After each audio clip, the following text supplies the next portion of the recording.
manuk kacer ilang matane tiwas kemecer naruh rasane. Iki apa? Panjane apa? Niku ya manuk kuwi mau lho Mas. Dadi kowe ora tau ngerti rasane manuk ngono to? Durung. Maksudnya piye to iki? Durung Mas, urung ngeruh rasane. Kowe wis kemecer nek ora tau ngerti rasane manuk. Engko mulih kok tak rasake ya.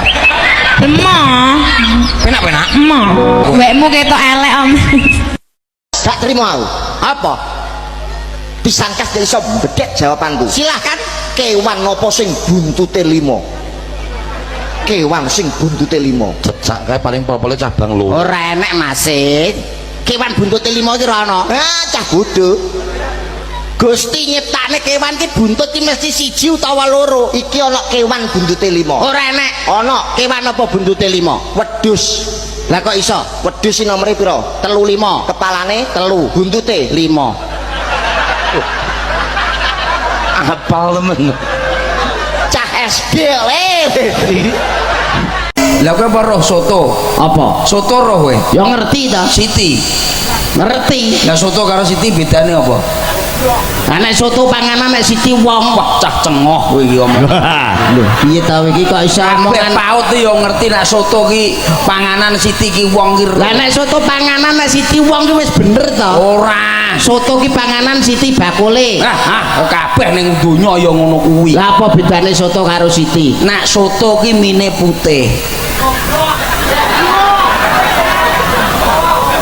nek soto ki mine putih. lah nek siti Ya embuh aku ya ora tak mudeng nak kuwi. oh parakmu mbrono awe mesti Sebabnya napa wong wedok kok mesti lambene ngoten niku? Sebabnya napa?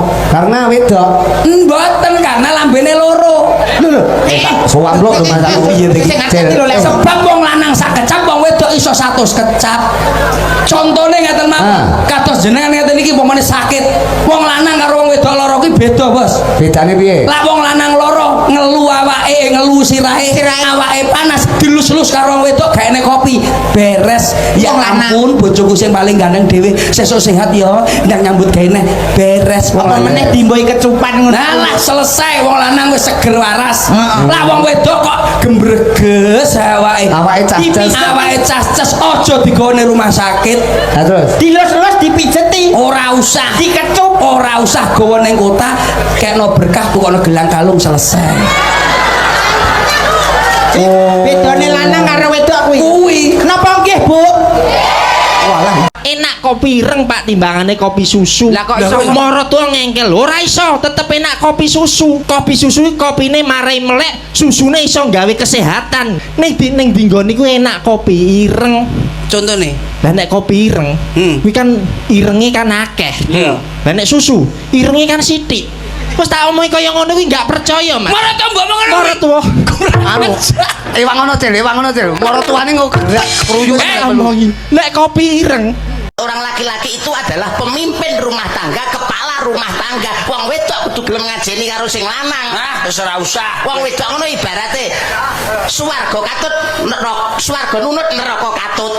Ya lah kuwi bener tapi ora usah diajeni tenan wong lanang gawe. Lho karo wong lanang wani, yo ora entuk to wong wedok karo wani karo wong lanang. Apamu luwih dhuwur ndi derajate Derajate wong lanang karo wong wedok. Ndelok jame, Bos.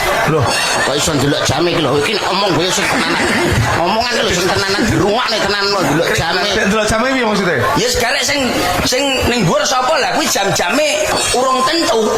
Nang nggonku ki jam 1 bengi kae mesti aku sing ning dhuwur terus jam 3 ganti wong wedok. Apa wi? Ngeloni anake cah cilik lho. Ngeloni anake ning dhuwur omahku tingkat 3, Dik.